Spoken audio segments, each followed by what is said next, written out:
Oñatein parte hartzea aurrera eraman alizateko, izan demokrazian sakontzeko bideetatik, edo izan parte hartze komunitarioen bideetatik, nola zeintzuekin, zein bermekin, zein printzipio jarraituta garatu behar dian esperientzia edo praktika horiek. Hori da araudiak markatzen diguna. Praktikan jarri dugun hori edo aurrera eraman dugun hori, udalak esperimentatu duen hori dana, aztertu dugu, ezaugarritu dugu eta ibilbide hortan edo egindako bidean oinarrituta, horko ikasketa kontuan hartuta, sortu dugu araudi berria. Orduan, araudiak bere zatirik handienean aurrera eraman dian praktika horietan oinarritutako normatibizazio bat edo egiten du. Esaten duena da, Oñatein parte hartzea aurrera eraman alizateko.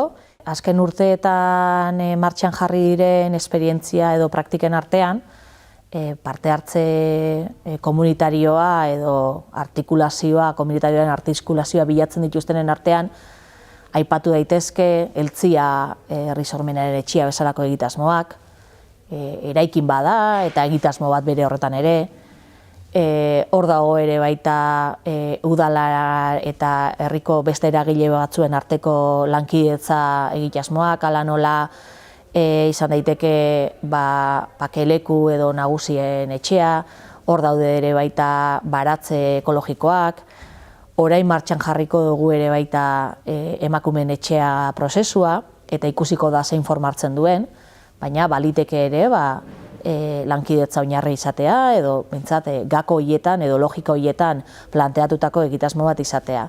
Eta horren bestez, arautegiak esaten duenari kasu egitea tokatuko zaigu eta ikustea nola elkar alimentatzen dian arautegia eta praktikara eramaten ditugun prozesu horiek.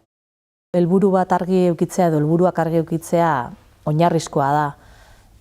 Horrek ematen dizulako gerora eraiki nahi duzun edo buruan daukasun ideia horri forma emateko orduan ematen dizulako helduleku bat garbia, ematen dizulako aukera helburu horiek konpartituak diren heinean norabidea ere garbi edukitzeko eta helburuei buruz hitz egiteak derrigortzen dizulako egiten duzun hori zergatik eta zertarako egin nahi duzun zeure buruari ere behin da berriz galdetzea eta kuestionatzea.